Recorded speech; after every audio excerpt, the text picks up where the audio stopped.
اعوذ باللہ من الشیطان الرجیم بسم اللہ الرحمن الرحیم۔ سورہ طٰہٰ آیات نمبر 115 تا 127 میں مختصر طور پر آدم و ابلیس کے واقعے کی یاد دہانی اور اولاد آدم کو نصیحت کہ جو اللہ کی ہدایت کی پیروی کرے گا وہ گمراہ نہ ہوگا۔ روز قیامت منکرین کو اندھا کر کے اٹھایا جائے گا، کیونکہ انہوں نے اس دنیا میں اللہ کی آیات کو نظر انداز کر دیا تھا۔ اعوذ باللہ من الشیطان الرجیم۔ وَلَقَدْ عَهِدْنَا إِلَىٰ آدَمَ مِن قَبْلُ فَنَسِيَ وَلَمْ نَجِدْ لَهُ عَزْمًا۔ اور اس سے پہلے ہم نے آدم سے ایک عہد لیا تھا مگر وہ بھول گیا، لیکن ہم نے اس میں نافرمانی کا ارادہ نہ پایا۔ آدم علیہ السلام سے جو غلطی ہوئی وہ قصداً نہ تھی، محض غفلت تھی۔ وَإِذْ قُلْنَا لِلْمَلَائِكَةِ اسْجُدُوا لِآدَمَ فَسَجَدُوا إِلَّا إِبْلِيسَ أَبَىٰ۔ اور جب ہم نے فرشتوں سے کہا تھا کہ آدم کو سجدہ کرو تو ابلیس کے سوا سب نے اسے سجدہ کیا، اس نے حکم ماننے سے انکار کیا۔ فَقُلْنَا يَا آدَمُ إِنَّ هَذَا عَدُوٌّ لَكَ وَلِزَوْجِكَ فَلَا يُخْرِجَنَّكُمَا مِنَ الْجَنَّةِ فَتَشْقَىٰ۔ پھر ہم نے کہا کہ اے آدم، بلا شبہ یہ ابلیس تمہارا اور تمہاری بیوی کا دشمن ہے، سو کہیں ایسا نہ ہو کہ وہ تمہیں جنت سے باہر نکلوا دے اور تم کسی مصیبت میں گرفتار ہو جاؤ۔ إِنَّ لَكَ أَلَّا تَجُوعَ فِيهَا وَلَا تَعْرَىٰ۔ یہاں جنت میں تمہیں یہ آسائش ہوگی کہ نہ کبھی بھوکے رہو گے اور نہ کبھی برہنہ۔ وَأَنَّكَ لَا تَظْمَأُ فِيهَا وَلَا تَضْحَىٰ۔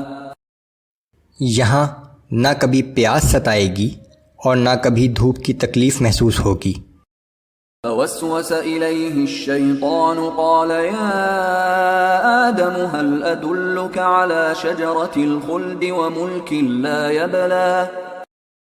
پھر شیطان نے آدم کے دل میں وسوسہ ڈالا اور کہنے لگا کہ اے آدم، کیا میں ایسا درخت بتاؤں کہ جسے کھا کر تم ہمیشہ ہمیشہ کے لیے زندہ رہنے والے بن جاؤ اور ایسی بادشاہت حاصل ہو جائے جسے کبھی زوال نہ ہو۔ فَأَكَلَا مِنْهَا فَبَدَتْ لَهُمَا سَوْآتُهُمَا وَطَفِقَا يَخْصِفَانِ عَلَيْهِمَا مِنْ وَرَقِ الْجَنَّةِ وَعَصَىٰ آدَمُ رَبَّهُ فَغَوَىٰ۔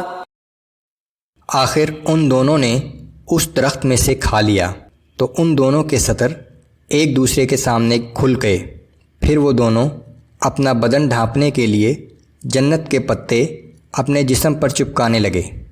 آدم علیہ السلام نے اپنے رب کی نافرمانی کی اور راہ راست سے بھٹک گئے۔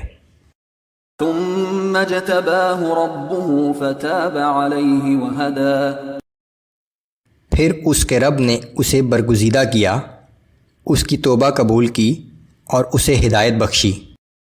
قال اهبطا منها جميعا بعضكم لبعض عدو۔ اللہ نے فرمایا کہ تم سب کے سب یہاں سے اتر جاؤ، تم ایک دوسرے کے دشمن رہو گے۔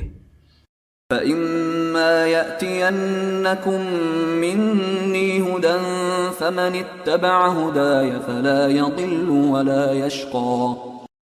پھر اب اگر میری طرف سے تمہیں کوئی ہدایت پہنچے تو جو کوئی اس ہدایت کی پیروی کرے گا تو نہ وہ دنیا میں گمراہ ہوگا اور نہ آخرت میں کسی تکلیف میں مبتلا ہوگا۔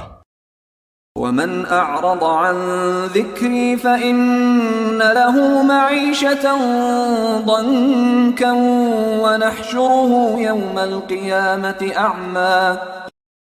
اور جو کوئی ہماری نصیحت سے اعراض کرے گا تو اس کی زندگی بھی تنگی میں گزرے گی اور قیامت کے دن ہم اسے اندھا کر کے اٹھائیں گے۔ دنیا کی ہر چیز موجود ہونے کے باوجود ذہنی سکون میسر نہیں ہوتا۔ قال رب لم حشرتني أعمى وقد كنت بصيرا. وہ کہے گا کہ اے میرے رب، تو نے مجھے اندھا کر کے کیوں اٹھایا، حالانکہ میں تو دنیا میں آنکھوں والا تھا۔ قال كذلك أتتك آياتنا فنسيتها وكذلك اليوم تنسى. اللہ فرمائے گا کہ جس طرح دنیا میں ہماری آیات تیرے پاس آئی تھیں اور تو نے انہیں نظر انداز کر دیا تھا، اسی طرح آج تجھے بھی نظر انداز کر دیا جائے گا۔